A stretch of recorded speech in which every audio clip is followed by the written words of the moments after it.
This is Adam Kokesh coming to you from Santa Fe, New Mexico on Sunday, June 21st. Our team just got back from a whirlwind week in Washington, D.C.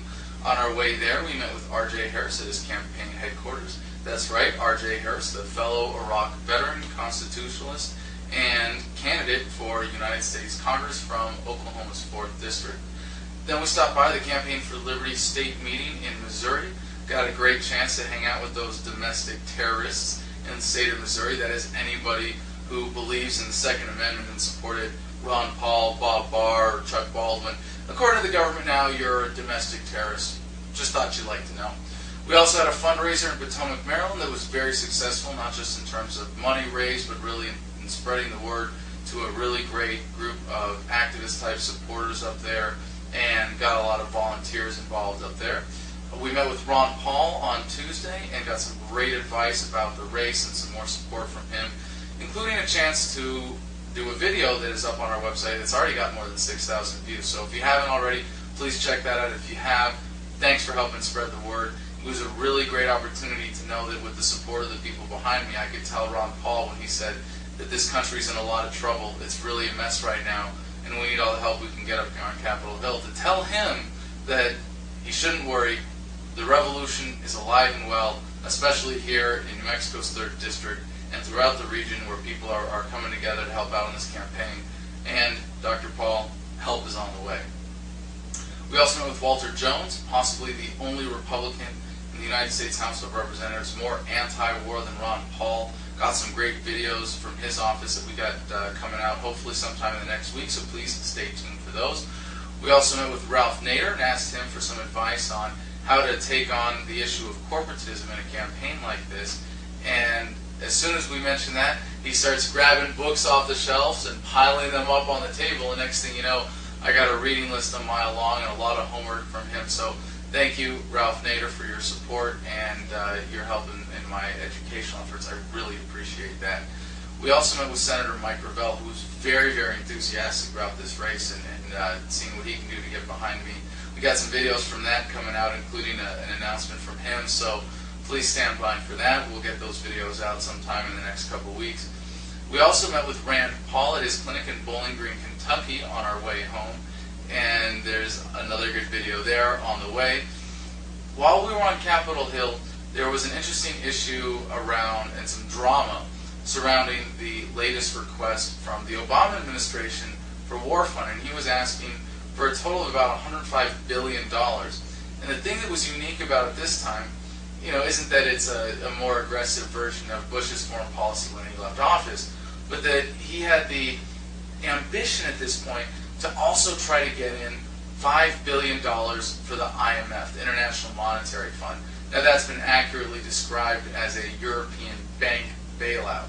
You'd think it would be the last thing that the United States Congress is worried about, bailing out European banks, but of course, with the propaganda we've been fed, we've been led to believe that the banking system is interconnected and that with all these different fiat currency systems, somehow we need to prop them up and tax every last American with a dollar in their pocket through inflation in order to keep these artificial institutions going on the idea that they are somehow too big to fail, which of course is the greatest fallacy and affront to the free market you could possibly imagine.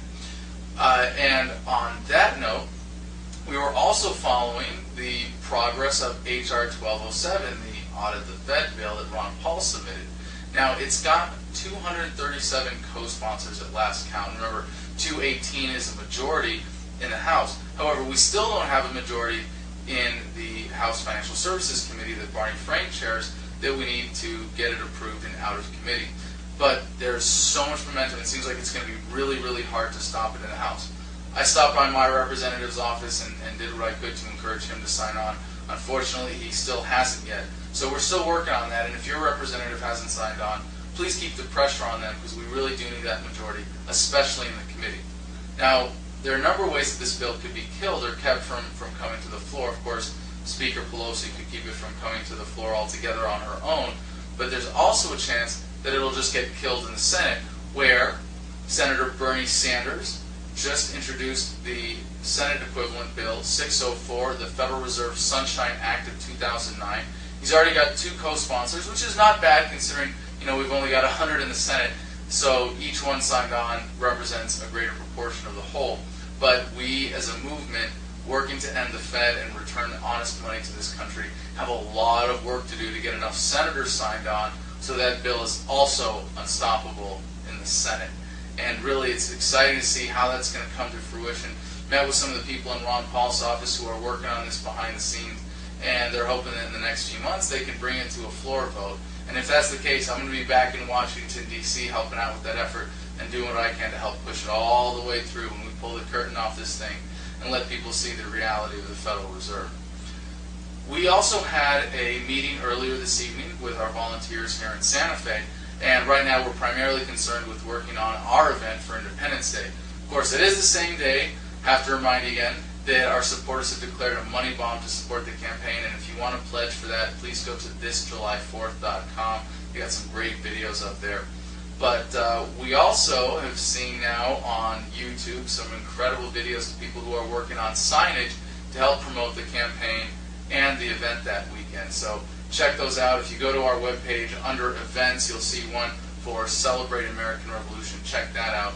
We're working on a great speakers list. We're going to have more information about that there.